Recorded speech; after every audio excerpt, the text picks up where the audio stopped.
ముందుగా ఈ వీడియో చూద్దాం. నన్ను నమ్మకపోతే వాళ్ళని నరికేయండి అన్నాడు యేసు. యేసు మత్తయి సువార్త 19:27 ఓకే. తమ్ముని ఏలుటకు ఇష్టం లేని వారిని నా ఎదురుకు తీసుకొచ్చి వాళ్ళని సంహరించండి అన్నాడు. యేసు అన్నాడు. చనిపోయే వరకు క్షమించమన్న అతను అలా ఎలా సంహరిస్తాడు? మరి అదేమండి విచిత్రం ఏంటంటే అదేనమాట. నన్ను నమ్మని వారిని నరకేయండి యేసుక్రీస్తు ప్రభువారు మత్తయి 19:27 అన్నట్లుగా ఈ వ్యక్తి కల్పించి చదువుతున్నాడు. చూడండి, ఆయన చెప్పినటువంటి మత్తయి సువార్త 19:27 పేతురు, ఇదిగో మేము సమస్తమును విడిచిపెట్టి నిన్ను వెంబడించితిమి గనుక మాకేమి దొరుకునని ఆయన అడగగా. ఈ వ్యక్తి కోట్ చేసిన రెఫరెన్స్ లో ఇదే ఉంది. విషయం ఏంటంటే ఈ వ్యక్తి ఉటంకించినటువంటిది మత్తయి సువార్త 19:27 కాదు, కానీ లూకా 19:27 మనకు కనబడుతుంది. సరే, ఎంతైనా మనుషులమే కాబట్టి రెఫరెన్స్ విషయంలో కాస్త అటు ఇటు టైప్ రాంగ్ రెఫరెన్స్ ఇచ్చాడు అనుకుందాం. కానీ ప్రాబ్లం ఏంటంటే దాని భావాన్ని కూడా కంప్లీట్ గా ట్విస్ట్ చేసేయడం. ఇకపోతే లూకా 19:27 ఏముందో చూద్దాం, దాని అర్థం ఏంటో కూడా చూద్దాం. మరియు నేను తమ్ముని ఏలుటకు ఇష్టము లేని నా శత్రువులను ఇక్కడికి తీసుకుని వచ్చి నా ఎదుట సంహరించండి అని చెప్పాను. ఇది యేసుక్రీస్తు ప్రభువారు శిష్యులతో చెప్పినటువంటి ఒక ఉపమానంలోని విషయం.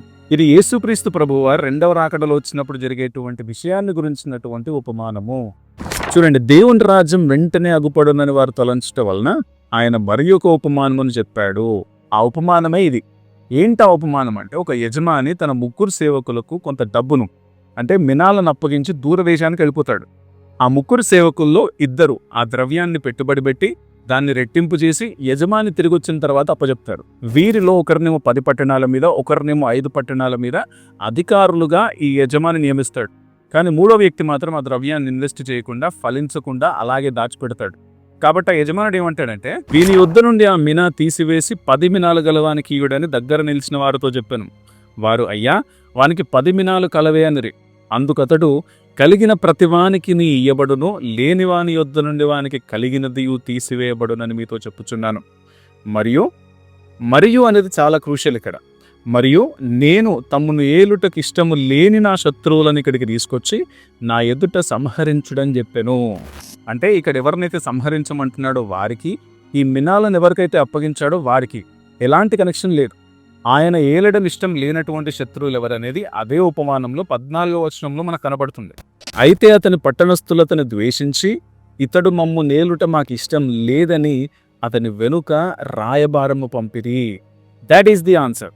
అంటే ఈ రాజకుమారుడు దూరదేశానికి వెళ్ళిపోయిన తర్వాత ఆ పట్టణస్థులు ఆయనను ద్వేషించి, ఆయన వీళ్ళని ఏలడం ఇష్టం లేదని ఆయన వెనక ఆయన కబురు పంపుతారు. వీరిని ఉద్దేశించి ఆ యజమానుడు తిరిగి వచ్చిన తర్వాత ఏమంటాడంటే, నేను తమ్మును ఏలుటకి ఇష్టం లేని నా శత్రువులను, అంటే ఎవరైతే నేను ఏలడం మాకు ఇష్టం లేదని నాకు రాయబారాన్ని పంపారో వారిని ఇక్కడికి తీసుకొచ్చి నా ఎదుట సంహరించండి అని చెప్పాను.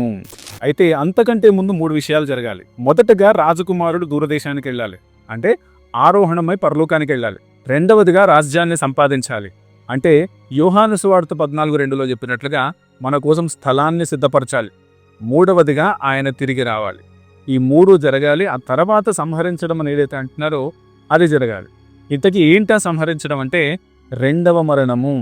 ఆయనను రాజుగా కంప్లీట్గా తృణీకరించిన వారిని, ఆయన కృపను తృణీకరించిన వారిని, ఆయన రక్తాన్ని తృణీకరించిన వారిని, పాపానికి ప్రాయశ్చిత్తం పొందకుండా, పాప క్షమాపణ పొందకుండా అలాగే ఉన్నవారిని సంహరించండి, అంటే రెండవ మరణానికి అప్పగించండి అని అర్థం. ఇదంతా కూడా యేసుక్రీస్తు ప్రభువారు తిరిగి వచ్చాక జరుగుతుంది. That is the final judgement. అంతేగాని సువార్త ప్రకటించండి, వినకపోతే నరికేయండి అని కాదు. దీన్ని బట్టి ఏమర్థం అవుతుందంటే, ఎవరైనా సరే మేము ఒకప్పుడు క్రైస్తవులము, ఒకప్పుడు పాస్టర్లము అని చెప్పుకుంటూ బైబిల్ని తప్పుపడుతున్నారంటే వారు ఎప్పుడు కూడా బైబిల్ సరిగ్గా చదవలేదని, బైబిల్ని వారు వక్రీకరిస్తున్నారని అర్థం. మరో వీడియోతో మళ్ళీ కలుసుకుందాం. Praise the lord.